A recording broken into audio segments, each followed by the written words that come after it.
Most people think the US dollar became powerful because America was rich. But what if it's the other way around? What if America became rich because of a quiet illusion, a financial trick so successful it reshaped the entire world? This is the untold story of the US dollar, how it rose from paper and promises to become the most powerful weapon on earth. And why, behind its familiar green face, lies a secret built on trust and control. The dollar wasn't born in Washington or Wall Street. It began in revolution, in fire and debt. In 1775, when 13 colonies declared independence from Britain, they had courage, guns, and words, but they had no money. So, the Continental Congress printed its own. They called it Continental's paper notes, backed by future victory. At first, it worked. Farmers accepted them. Soldiers were paid. But as the war dragged on, Congress printed more and more. Prices doubled, then tripled. People started saying, "Not worth a Continental." By the end of the war, the currency was worthless. The first American money experiment ended in hyperinflation.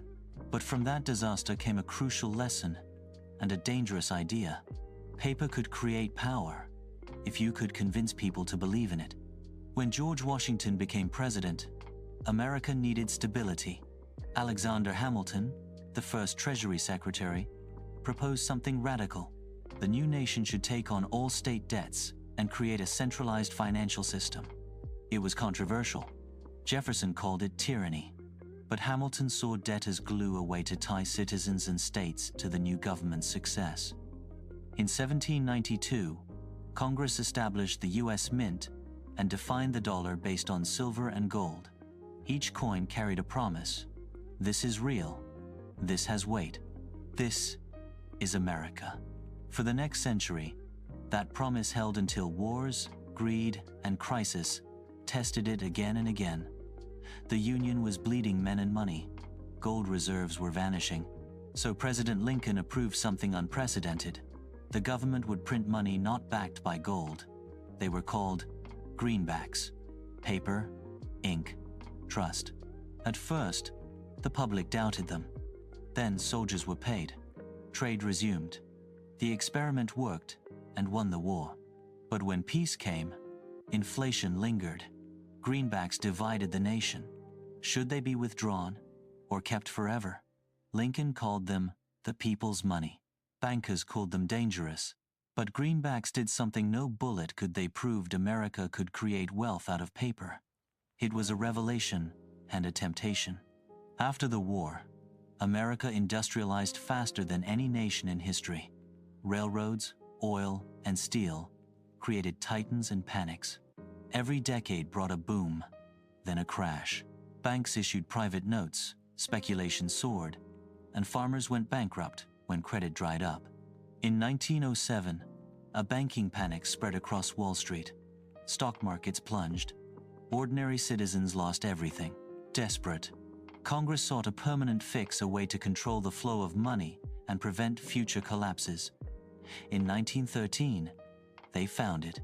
They created the Federal Reserve, a central bank unlike any before.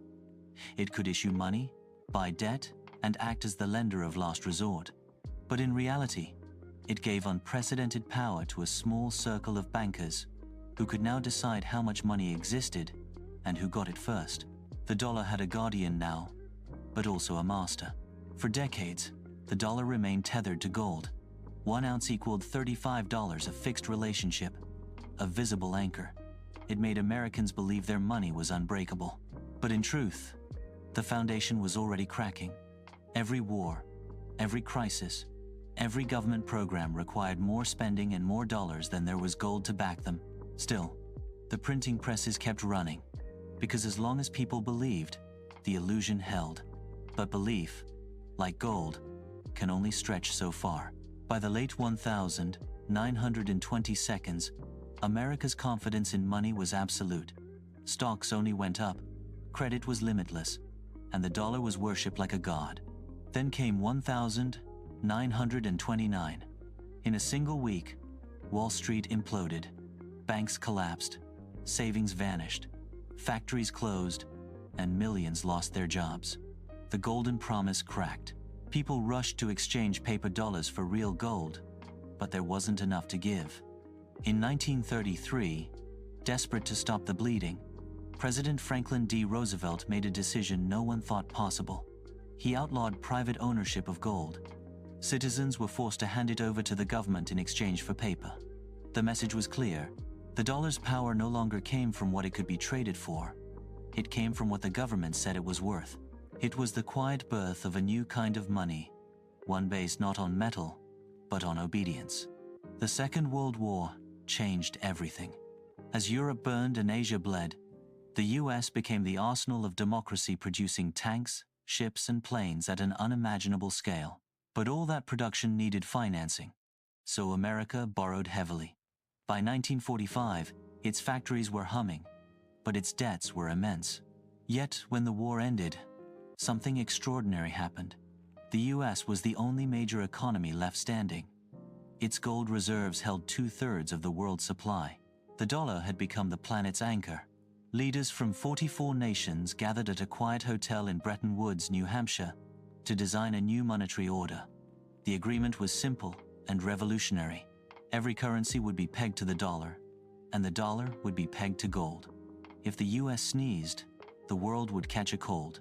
It sounded like stability, but it planted the seeds of absolute dependence.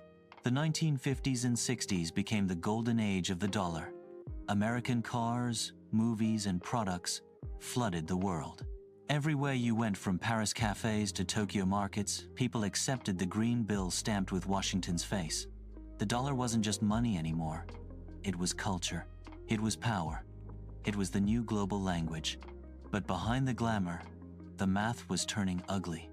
To maintain dominance, the US had to spend to fund wars, aid allies, and fuel consumption at home. And it printed more dollars than it had gold to back them. Foreign nations noticed. France, led by Charles de Gaulle, began demanding gold instead of paper. Shipments of US gold sailed across the Atlantic, and the American vaults began to empty. The illusion of infinite value was slipping. And then, in 1971, the world's money changed forever. On August 15, 1971, President Richard Nixon went on national television. With a calm smile, he announced that the US would no longer convert dollars into gold. The promise that had anchored the world since Bretton Woods was gone. Money was now faith, nothing more. Economists called it the Nixon shock. To ordinary people, it felt like freedom. No more limits, no more gold chains. But that freedom came with a cost. Without an anchor, every currency on earth floated, rising and falling on speculation and trust. The dollar survived not because it was stable, but because no other currency was strong enough to replace it. Yet America faced a new problem: how to make sure the world kept needing its dollars. The answer would come from oil and a secret deal that bound the planet to the greenback for generations. The Middle East erupted in war. Oil prices quadrupled. For the first time, the global economy trembled, and the dollar's supremacy was at risk. So Washington acted quietly. US officials flew to Saudi Arabia, the world's largest oil producer, with a proposal: sell your oil only in US dollars, and in return, we'll protect your kingdom and your wealth. The Saudis agreed. Within months, every OPEC nation followed. From that moment on, any country that needed oil first needed dollars. It was genius, invisible, unstoppable economic gravity. The world now needed US currency not just for trade, but for survival. Oil was black gold, but the dollar, the petrodollar, became the lifeblood of civilization. Yet every empire built on a single resource eventually forgets what keeps it alive. By the 1980s, the petrodollar system had transformed the United States into an empire without borders. Every barrel of oil, every international loan, every trade agreement flowed through the dollar. Countries that resisted found themselves cut off from global trade. Those that complied enjoyed access to endless credit. For the first time in history, one nation controlled the world's money supply without firing a shot. But power built on debt is fragile. To keep the machine running, the US had to keep borrowing from the same world it dominated. Foreign nations bought US bonds, funding America's wars, consumption, and deficits with the very dollars America had created. It was a perfect loop, and like all perfect systems, it looked eternal until it wasn't. Because when money becomes influence, influence becomes addiction. The 1980s brought deregulation. Wall Street became the new battlefield, and speculation replaced production. Money wasn't earned, it was engineered. Credit cards, derivatives, subprime mortgages, new forms of leverage multiplied like viruses. The Federal Reserve quietly lowered interest rates again and again, feeding a world addicted to cheap money. Every crisis from the dot-com crash to the housing collapse of 2008 had the same cure: print more. Trillions were created out of thin air to save the system. Markets recovered, but something deeper broke. The dollar was no longer a store of value. It was a promise of rescue. The rest of the world watched in disbelief, yet they couldn't look away because their economies still depended on the dollar's heartbeat. When America sneezed, the world still caught the flu. But a new generation was about to question whether that heartbeat was real or artificial. As the 21st century began, the dollar went invisible. Cash declined, cards and screens took over, and the global banking system digitized trust itself. Now, trillions move every second, numbers on servers, promises in code. Central banks monitor, adjust, and expand supply with keystrokes. Inflation hides behind technology. Wealth moves faster than understanding. And yet, a quiet rebellion has begun. Bitcoin, cryptocurrencies, and alternative payment systems challenge the idea that one nation should control value for all. For the first time since Bretton Woods, the world is questioning whether the dollar's throne is unshakable. But Washington has its own answer. The digital dollar, programmable money tied directly to identity, surveillance, and policy. It's sold as efficiency. But beneath that promise lies something older: control.